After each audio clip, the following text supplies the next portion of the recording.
Halo, Assalamualaikum warahmatullahi wabarakatuh. Perkenalkan, nama aku Fasya Tasya Numusati.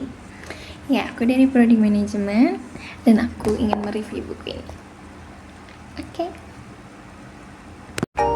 Apa namanya? Kamus Pergaulan Anak. Yap, itu buku yang aku baca. Jadi aku mau mereview buku ini, yaitu buku apa namanya? Kamus Pergaulan Anak. Ini itu panduan untuk memahami bahasa gaul yang sering digunakan oleh anak-anak dan remaja. Di dalamnya terdapat kumpulan kosakata gaul, lengkap dengan artinya, contoh pemakaian, serta padanan pada bahasa Indonesianya. Buku ini punya tujuan memberi pemahaman bahwa bahasa gaul merupakan bagian dari dinamika komunikasi sehari-hari. Buku ini juga ditulis dengan gaya yang ringan, penulis rasi, dan mudah dipahami.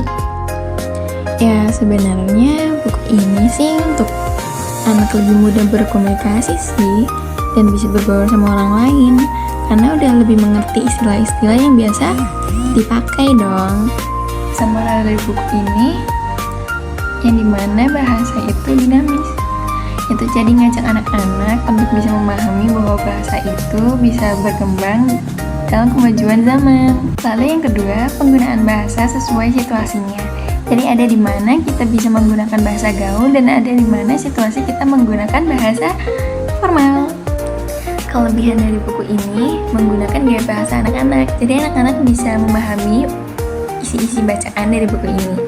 Terus ilustrasinya itu ada ya menyenangkan, ada sebuah percakapan yang tidak kaku. Tuh, ilustrasinya bagus. Oh iya, satu lagi kelebihannya nih. Nah, buku ini itu tidak hanya memperkenalkan bahasa gaul, tapi juga memperkenalkan bahasa Indonesia yang baku. Di setiap kelebihan pasti ada kekurangan. Ya, buku ini pun punya kekurangan. Kekurangan dari buku ini keterbatasan konteks. Karena ada istilah di mana mempunyai makna ganda tergantung pada lingkungan, tapi tidak dijelaskan secara mendalam. Satu lagi kekurangannya yaitu buku ini kurang kritis. Kenapa? Karena di buku ini itu lebih menjelaskan makna, tapi tidak dijelaskan dampak negatifnya. Seperti itu. Bahasa gaul itu wajar digunakan sebagai bahasa ekspresi anak muda, tetapi jangan juga menukis identitas dan fungsi bahasa Indonesia, karena bahasa Indonesia adalah bahasa persatuan. Jadi buku ini pun sebenarnya jadi buku ini cocok untuk dibaca ya, mungkin dengan bahasa yang tidak terlalu baku tetapi mudah untuk dipahami. Jadi yang kita akan membaca apa namanya, Kamus Pergaulan Anak. Jadi sekian dari saya, review yang udah saya sampaikan. Kurang lebih mohon maaf. Wassalamualaikum warahmatullahi wabarakatuh.